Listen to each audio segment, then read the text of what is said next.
Okay. So, maganda sa mensahe sa awit na ako na nabatian, sa langit ay wala nang kasalanan. So, ang mga gayon na ang pampanulit pa gani ko no, sa langit, sabi pa gani, na-remind ang pinaka-passport natin para sa langit ang ating mga ugali. No? Kaya, mientras di pa na-refine or napaplansya, napapolish ang ating mga ugali, di pa ang ginagawa na ugali. No? Tinatagaan mo yung pinaniya sindaku na chance na ang ating mga ugali ma-finishing, maayos, yun, na maka-qualify kita dito sa langit. Okay. Okay, dito, wala na pa ng kasalanan. Di kita na marason na masabi pa kita nakakitaho lang ako sa langit, wala na yung marason. Nakakitaho lang kita, makasala kita. Kay, ang gusto sa Ginoo na ma-practice natin ang perfectness at paging perfecto sa atong mga buhay, mientras atin makita sa kinamas. O adlaw, ang kinabuhay kita na pariyo sa Diyan. So, okay. Inan. Sabi din sa atong message na, reflecting Christ. Na correct ang atong mensahe na ginatag sa mga nagwesi na nahaga. God's gifts that keeps growing. So, ang mga regalo daw sa Ginoo sa aton na puro adlaw nagatubo hastaya na, no? Sa aton kapanahonan. Tuna sa paghatag sa Ginoo, sa paghimo sa Ginoo sa tirapan, hastaya na panahon nato yan, no? Kay maampo po kita, our Father in heaven, sa lipo na kaorason, kami nagaduol sa imo, naglapit sa imo, salamat sa imo banal na presensya na ating nakipag-ubod sa amon, nakatungkol sa amon, sa matahong na mga mensahe na magabago sa among mga buhay, kag mahimo kami na mga inspirado, kag maging anong puso may paglaom, mientras kami nagapaabot sa mga na pagbalik. Inintan na namin ginasalig na ikaw maghatag sa rabutan na maintindihan namon ang tanan. Dila halis sa imong trono. Sa pangalan ni Jesus, Amen. Okay. So, God's gifts. Ano daw? Ang mga regalo sa Ginoo sa aton. Ano galit yung mga regalo sa Ginoo? Aton,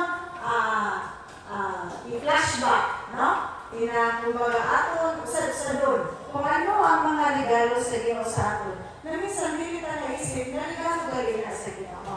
Okay. So, ano sabi din? God's gift number 1. Okay. Sabi na, heaven and earth. So, ini na kinabaan, no, ang langit, ginhatag nila sa Ginoo sa aton as a gift. Nano kaya alis sa kinabaan? At tanan ang mga ginpahimo niya din, no? From God's creation. Ayan. Una sa ginhimo niya ang kinabaan, ang tanan ng mga bagay na alis sa kinabaan, mga kakahuyan, mga kahiyupan, mga prutas, mga bunga sa mga kakahuyan, na amo natin mga pagkaon, mga kahiyupan, mga isda sa dagat, mga kalanggaman sa kalangitan, the sun, moon, and stars, no? Ang mga adlaw, ang kapawa, nagingatan niya tanan niya regalo sa Ginoo. Lalo na kita. No? We are God's gift. Ang buhay, kita mismo, ang buhay na ginhatag sa aton sa Ginoo, regalo niya na sa aton. Sabi din sa Genesis 1:1, basahon ako. In the beginning, God created the heaven and the earth. Sa Bible mismo, mabasa natin kung sino ang naghimo sa tirapan. Sino ang naghimo sa tirapan? It was God. God created the heaven and the earth. And this is His gift. No? Those are things na ginhimo niya sa buong mundo, mga regalo niya ini sa tao. Then, next, ano pa ni panduha na regalo niya? Basama ka. It is home, foods, purpose, and life itself. So, tanan na mga regalo sa ginag-alis hindi na kinabahan, payo sa aton mga panimalay, no? Sa aton, tuna sa Garden of Eden, tanan mga tutas, mga pagkaon na ginhatag sa mga labi sa aton,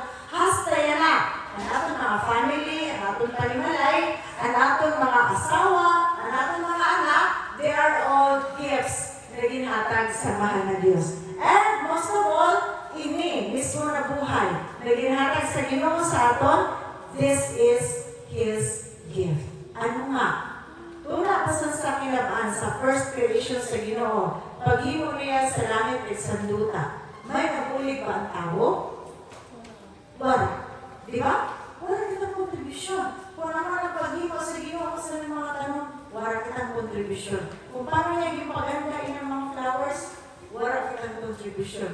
Kung paano ginhimo sa Ginoo at ang buhay ka, kita mismo, wala kitang contribution. Now, ina natin mga pagkaon niya na ato mga panimalay, those are blessings sa Ginoo. Mga gifts inatanan sa mahal na Diyos. Number 3, nagdali lang kita mga kaimamulan, ay 5 lang din. Then, ano number 3? Love. Okay. Nakikita ka ba ang love? Nakikita ka ba ang love? Dili. Di ba? Nakikita na word na love. Nakikita ka. Or dili. Dili ka nakikita ang love. Pero, nababadyagan ka. So, saan sinabi natin sa Ginoo sa aton? Ang love. Okay. So, ngayon kita bilang tao, naging himo sa mga Diyos, igong kita sa pamatyagon. Nakabatya kita sa love. Ano yung love na imbutang sa Ginoo sa puso ka? Ito sabi niya, kandigat, na ano? Na ang tanang ng mga pagkaon, ang mga bungas ng kahoy didi sa Garden of Eden, pare na sa inyo. That is love. Diba? Tanang niya sa Adam at si Eve na kita na tao, kaya ginhatag niya and in the need. Ano in the need? Food for everyday. So, ginhatag niya ito, that is love. Ipabatyan niya sa mag-asawa na palanggan niya sila. Ato niya support. Then, everyday, kaupag niya sila si Adam at si Eve. In fact, pag-rest, pagkatapos ang creation sa Ginoo, na pagkatapos niya trabaho sa tanan ng mga butang na ay sa kinaban, including si Adam at si Eve, nag-rest siya on the Sabbath day, on the 7th day. Then, ano man, iya iligin bless. Regalo man ini sa Ginoo ng Adam at Eve.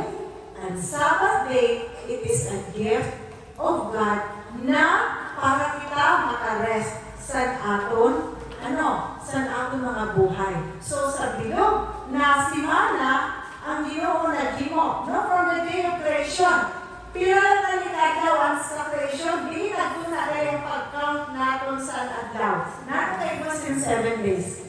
Na? Dito kayo, diligis mo sa Bible. Di ba? Kung ano ka na kayo sin exacto na 7 days ang calendar, kay halik galing na sa Bible. Tuna kayo na sa creation. San mahal na Diyos. So first day, sabi, ginimo sa Ginoo. Second day, amin ginimo sa Ginoo. Third day, fourth day, 15, hasta na 6th day. May ginimo niya ang animals, nagkita na tao. And on the 7th day, sabi sa Bible, it is the rest day that set aside for human being. So rest day talaga, from the start, from the creation, no, from the very beginning, rest day talaga na ang 7th day. Naging less din sa Ginoo. No? This is the love of God. The gift of God. What the gift of God? Ano siya? The love of God. Ang love niya ang tao kaya din tagaan niya sa tusad ka adlaw na mag-rest. Kaya po niya na makakoy kita. Then, ano pa gayon? Ayan. Kung nasa nakasala si Adam at Eve, ano kaya nakasala si Adam at Eve? Kapula, grabe na rin ang broad and love sa Ginoo. From the creation, nakasala si Eve at si Adam. Bisang pa nga nakasala sinda, cast out sinda, kumbaga sa paghimo sa tama, no?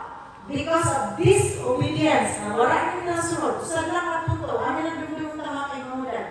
Disobedience. Kaya ako ngayon ang Ginoo sa ilang tao na disobedient to His will sa iyang mga commandment. Kaya sabi niya na this is sin. Nakaragulog kita sa natong lesson, sin. Ang mag-disobey, ang dili magsunod sa sugo sa Ginoo, sa commandment sa Ginoo, that is sin. So example na, ang mahal na Diyos, dili siya nalipay, love niya ang tao, pero dili siya nalipay kung mag-disobey kita sa iya. Kaya sa Adam ipakita niya dito na akala ko ito parang na niya sa inyo kasi pero ipakita niya ang hindi mo neither disobedience is not pleasing to the Lord. Kaya, na-cast out sila from the Garden of Eden. Pero yung sila kapalaka sa ginawang tao, bisa nag-disobey sa iya, nag-prepare siya sa rescue.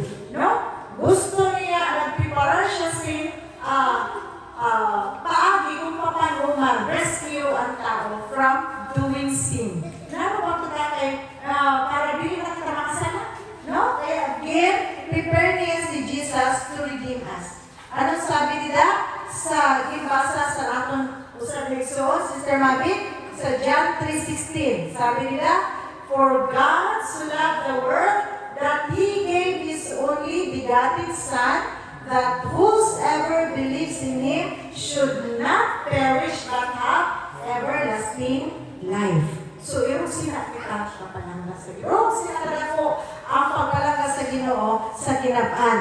Naginahatag niya ang iya usad bugtong na anak para mag-save sa aton. Now, ano ito pang tulong?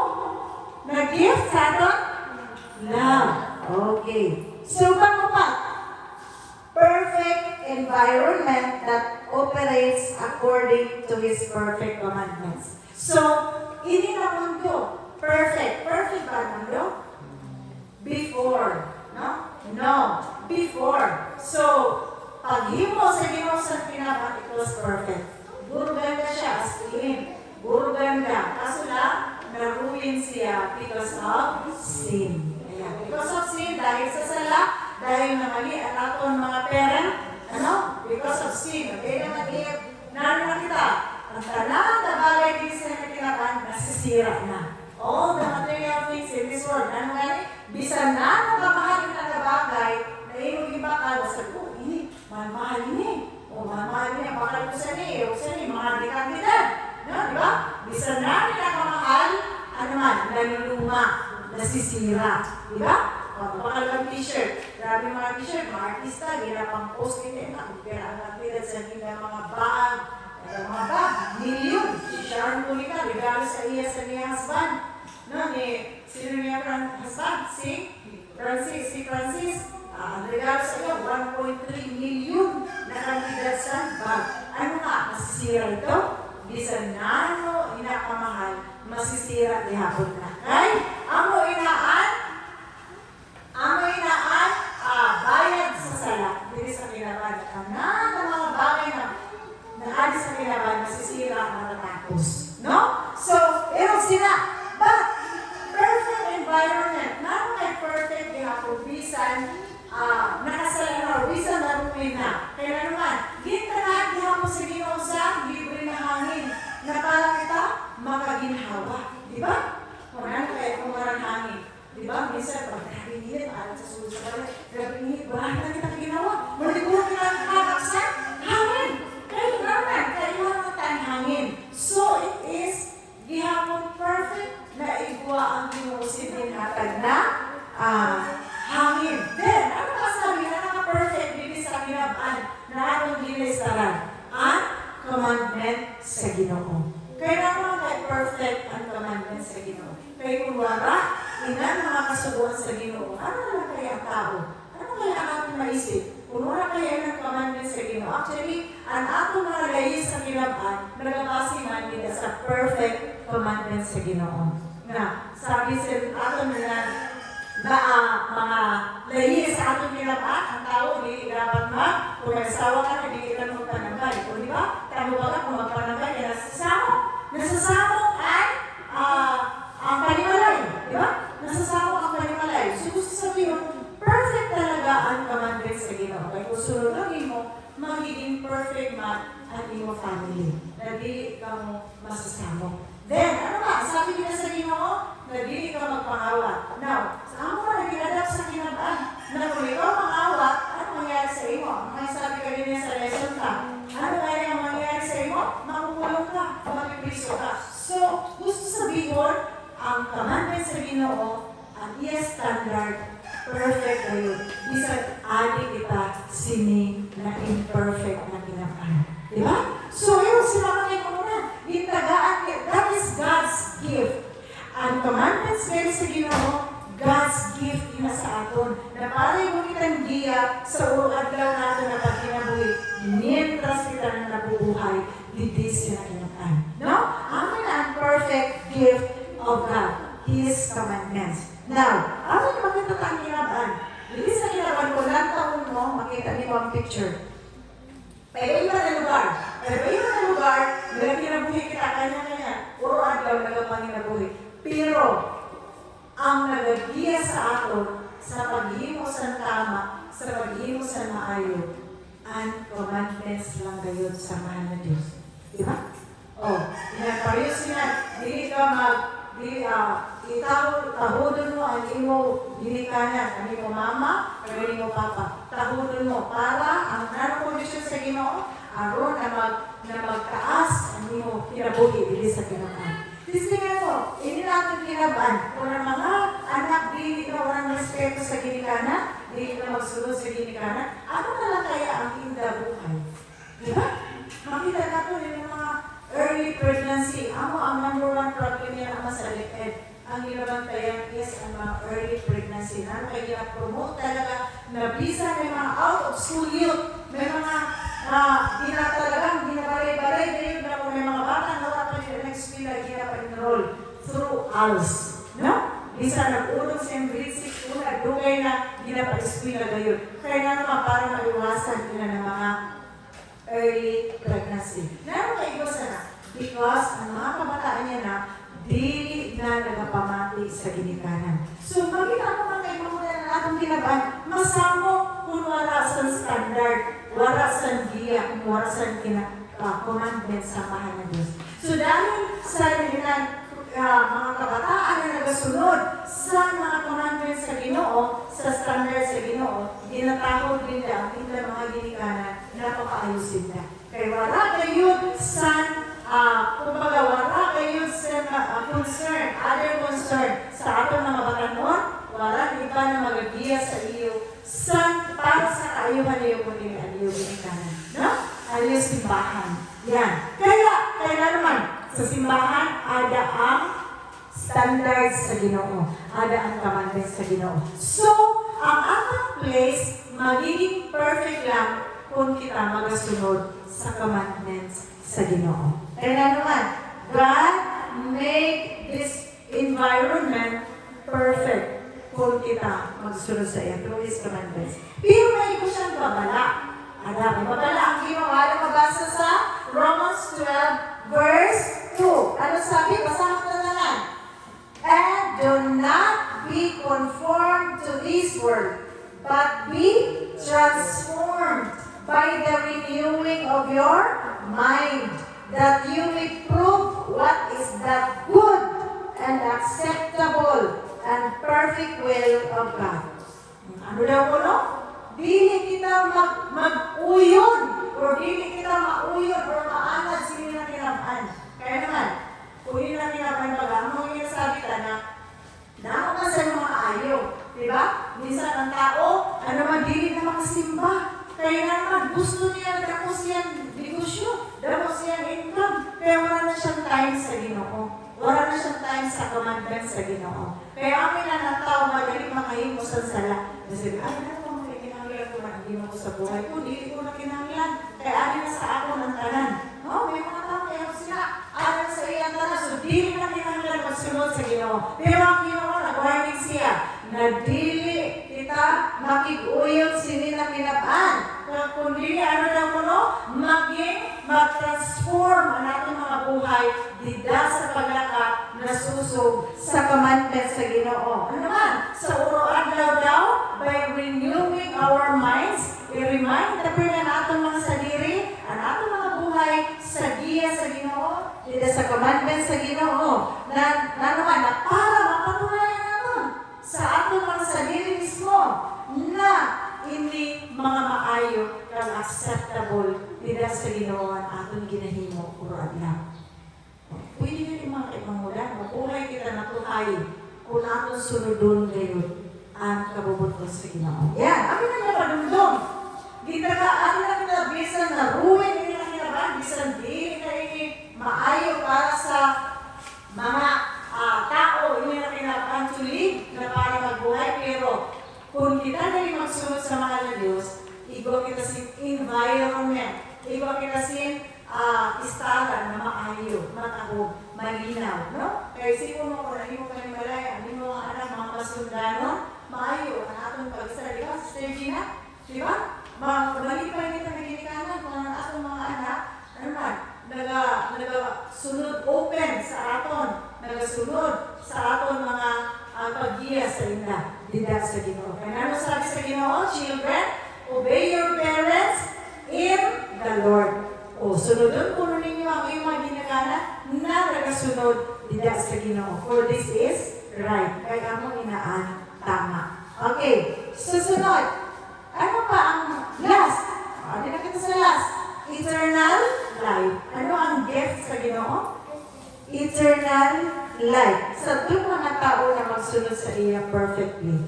Ano ba nila? Kailangan kayo nagkaigwa kita ng eternal life. Actually, sa pagkapatay ni Jesus Christ dito sa cross, Jesus is our Redeemer. Siya ang ginpadara na mag-save sa atin from sin. He redeemed us. No? Ginlukat kita niya halos sa sala. Now, sa namatay si Jesus Christ dito sa cross, igong kita grace, ito kinasabi na grasya na ginahatag sa tao. Ano man ito? A chance to have eternal life. Santo mismo na tayo na namatay si Jesus Christ sa cross and He was risen. Nabuhay baga siya pagkabuwas. Pagka-Sunday, nabuhay siya.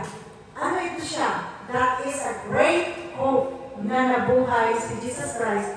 Great hope to humanity sa buong sanglibutan na there is eternal life, a perfect gift from God.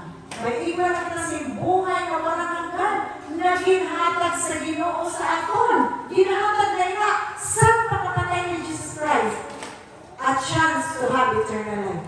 Nasa sa aton na ina kung aton ina patunon. No? Ginhatag na ina. Nasa sa aton kung paano tayo na patunon, kung aton ina patunon. Now, paano tayo na mabaton ang mga ina na eternal life? By accepting Christ in our lives. Sa time na nagpabaptize kita, naging bagong taang Ginoo sa atong buhay. That's the time na nagbatong taang eternal life. Sa time, or adlaw sa atong buhay, after baptism, no? Na nagsunod kita dila sa Ginoo. Naglakaton kita dila sa Ginoo, matapos kita na nabautismuhan, matapos na batunod ka ang mahal na Diyos sa atong buhay. That's the time na ginakinabuhi na yan na ang eternal life. Nasa sa atin na nila, kung magbulag kita sa Ginoo, mauwala na na eternal life na gift niya sa atin. Kung magkalikod kita sa Ginoo. Kaya, mga kaisunan, na rason na magbulag kita sa Ginoo. Ginhatag mo niya at sa atin, pati ang eternal life. Lalo tayo magbulag pa kita sa Ginoo. Ang sa atin lang, ang sabi lang sa Ginoo, ang kondisyon niya, ang makapadayon, sa pagsunod sa iya, hasta sa katapusan, amo lang kayo ang naligtas. Amo lang ang makapadayon sa pag-enjoy sa eternal life dida sa heavenly kingdom. Okay, ano sabi niya? Ano promise? Utrontaan verse. Sige. For God so loved the world that He gave His only begotten Son, that whosoever believes in Him should not perish, but have everlasting life. John 3:16. Aton Erika, no? Aton utrohon. Ano ang first gift na ginhatag sa aton sa Ginoo? Heaven and earth. May contribution kita dito, wala. Ano kita? Wala. Nothing. Diba? Pag himo sa ginaban, wala kita wala kitang contribution bisan jutan. Then, paghatag sa ato sa atong mga panimalay, pagkaon o raglaw, ang purpose, kung natin nabuhay kita, ang purpose na? To partake God's mission, na para magamit kita para sa mission sa Ginoo, at hindi nabuhay ka mismo. It's a perfect will. May contribution kita, wala. Wala kita sa gusto ta na di na maginhawa, mas lalo na wala kitang contribution. Di na sa Ginoo. Okay po, pangtulo. Ano nga nito? Love. Ang may contribution kita sa pagpakamatay ni Jesus dito sa cross? Wala. Kundi kita paan dahilan na nagmatay si Jesus dito sa cross. Then next, the perfect environment. May contribution ba kita na maging perfect ang mundo? Wala. Actually, usad na rason kita kung ano kayo naruwin ang inapan. Minsan, di ba? Nagapasaway kita. Makikita mo nila sa mga street. Minsan nagalakad-lakad, nagapasaway suray. Nano kayo na siya. Kaya naman, para sa inda, maayo ang buhay na para inom, para sigarilyo, para sugal. Di ba? Para sugal, ilang buhay na wala. Di ka nagasunod sa Ginoo. Amin na para sa inda na nabubuhay. Yan, may contribution ba kita? Kung meron silang buhay ka, wala kitang guidance sa Ginoo, hindi kita nagasunod sa standard sa Ginoo, sa commandment sa Ginoo. May contribution ba kita na maayos sa mundo? Naging mo sa Ginoo? Wala, mga kaibigan. Wala kayo. It's nothing. Wala kita kayo kasi hindi naman naman kaibigan last sa eternal life. Naging sa Ginoo. Uro adlaw. Ano kaya? Ang ato na lang kayo is pagsunod. No? Kaya pag kamatay ni Jesus Christ dito sa kinaban, wala man lamang kita dito sa contribution. No? Nothing. Wala kita na contribute dito. Kung dili, mga kaibigan, ano na lang? Hindi na ng mga God's gift, hindi na ng mga regalo sa Ginoo. We need to rejoice and feel privileged. Ano na dapat kita dapat na maging masadya kita, malibay kita. Diba? Umadlaw. Ikalibay ka, lalo na sa pagsimba sa Ginoo. Na kita privilege na ginatagan kita sa nila mga gifts. Sinin na mga regalo sa Ginoo sa ato na na-enjoy ta o adlaw. Ano ba? Yan na, kaya na kita sa Ginoo, nakasunod kita sa Ginoo. We are gift bearers. Abi na sa ato niya, ang eternal life, abi na sa ato kay gimbaton tayo na sana, accept kita ng Jesus Christ nila sa baptism. Di ba si Jesus Christ amang example sa aton, nagpabaptize siya kay John the Baptist. Di ba? Kay John the Baptist, nagpabaptize siya para maging example siya. So once you accepted Christ na nagpabaptize ka, you are anointed by the Holy Spirit na alam na sa inyo ang eternal life. So as a gift bearer, na kinasabi, bilang nagadaras ng regalo sa mahal na Diyos, kailangan kita maging mapasalamat. Ano ito na? Share this amazing grace. I-share natin na. Ang mga kaibigan na kita, hindi na church, hindi na simbahan sa Ginoo. We, as a church of God, kita, anong ibig sabihin sa church? The word church. Ano na? People. It represents as people. Kita as church, bilang mga katawan sa Ginoo, we tend to share the amazing gifts that God gives us. And, ano ba ang nota? We tell others. Atong ginasabi sa mga katauhan. Kaya nag-invite kita din sa mga kabataan, mga katauhan, nag-share kita, nag-iwan kita ng crusade sa mga lugar, lalo na sa mga lugar na dili pa natin, na wala ka nakabati sa mga pulong sa Ginoo. Nagahiwa kita sa mga kaibigan. Kaya tumanta mga sugo sa Ginoo na may disciples. Then, the last one is, to become children of God's kingdom. So, enjoy natin mga kaibigan. Kaya arap na ang gift, ang regalo, pinakadako na regalo sa Ginoo, ang inang buhay, bakasyon dito sa langit. Reflecting on God's gifts. Now, ang eternal life, magkapadayo nila dito sa kinapan. Ano ang mahihimo ta? Pero wala namang kitang contribution dito sa kinapasantanan na magiging panghimo sa Ginoo. Wala namang kitang contribution. Ang atong lang mahimo is to go and serve.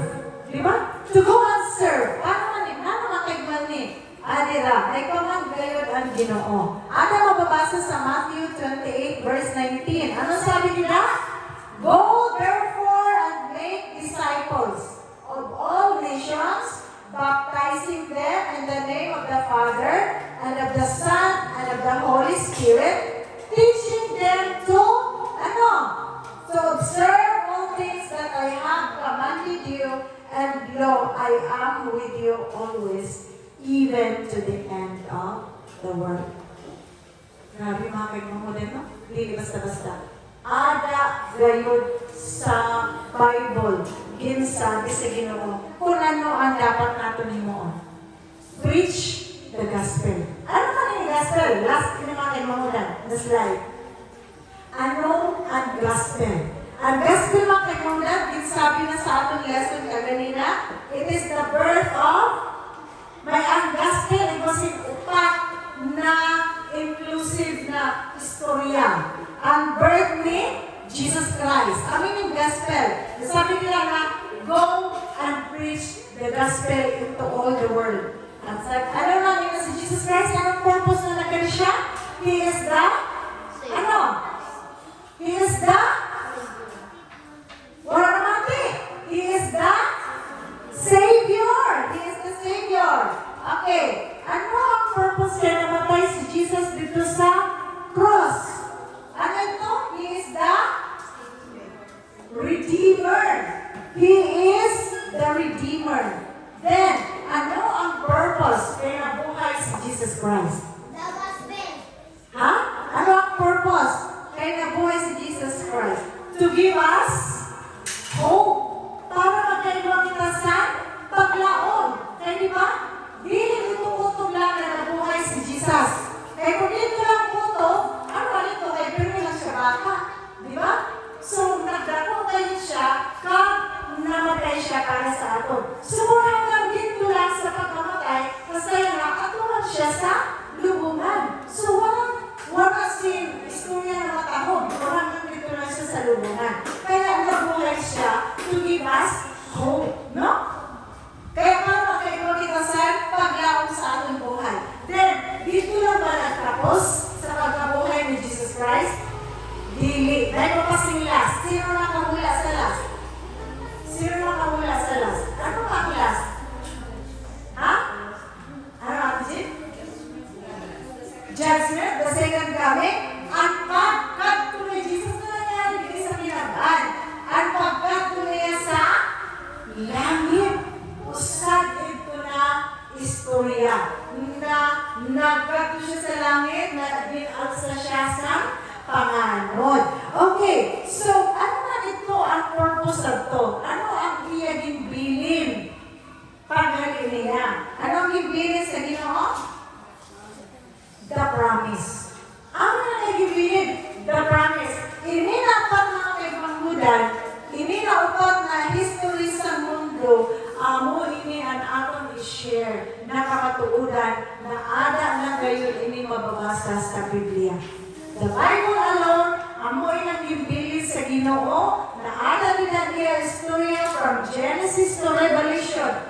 From Genesis to Revelation, it tells about Jesus. No? It tells about Jesus, ano man, the Savior, as the Redeemer, as the hope of the world, and He has a promise that He will come again and to take us all to heaven. Ito lang ang mga nagsunod sa iya from the very beginning. Ano sabi niya? I am the Alpha and Omega, the beginning and the end. So, tuna sa kinaban, hasta sa pagtapos sa kinaban, sa pagkabdo niya sa heaven, tatapusin niya yung tanan na istorya pag-abot niya. So, let us all follow God, let us all serve God, let us all respond to the call of God. Ano sabi niya? Go and make disciples. Amoy na po ang purpose na sa ganang kahapon, magkakaiba na kita sa graduation sa atong mga kabataan na atong gintugduan about the love of God. Atong gintugduan sa gospel. And they know na iwasin promise ang mahal na Diyos na siya magabalik. Sana mga kaibigan, kita tanan, sana daw na ang mahal na Diyos magabalik. Adi na sa atong puso, dili na ito ninari yung witness kita na bubuhay sa nilang kinaban. Or, mamatay man kita sa nilang kinaban, dili kita mawala sa paglaon. Ang atong great hope, ang dako-dako nato na paglaon, na ang mahal na Diyos magabalik ito, kaya amoy na niya promisa. Kung haon kita niya, kung kita nagsunod ngayon sa iya sa matinulaan ngayon, and we will enjoy the greatest gift, the gift of eternal life when He comes. Basahin mo mga kailangan, we have promised. And behold, I am coming quickly, and my reward is with me, to give to everyone according to his word. Anong promise na Ginoo? Atong basahin mo sa Bisaya. Ani karon? Basa na yan. Ani karon? Muani ako sa madali, o ang akong balos uban kanako sa paghatag sa tagsa-tagsa sumala sa iyang buhay. Ano ba yung kaligtasan? Individual. Dili mo maligtas sa nimo asawa, dili mo maligtas sa nimo anak, dili mo maligtas sa nimo mama, nimo papa, kundi individual. Kaya kada usan sa aton maniguro ngayon sa pagsunod sa Ginoo sa matinud-anon ngayon. Then, the last, basahon ko sa Tagalog. Narito, ako'y madaling umaparito at ang aking gantimpala ay nasa akin upang bigyan ng kagantihan ang bawat isa ayon sa kanyang gawa. Amin na siya. Ang judgment, may basis ang Ginoo. Happy Sabbath to all. Sana kita tanan, makaupod, at maka-enjoy with us sa heaven. New heaven and earth na rin prepare sa Ginoo para sa ating tanan.